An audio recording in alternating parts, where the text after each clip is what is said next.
Today we are going to remove the mura. Mura is sawdust. The mura has become sticky, very sticky and dirty because of the waste. We're going to do a very nice job so that the chicks can be able to breathe well inside the brooder, because the kind of smell that is coming from the chicks' poop is so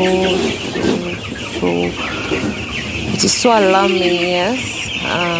So we have to be careful with the air that our chicks breathe, yeah.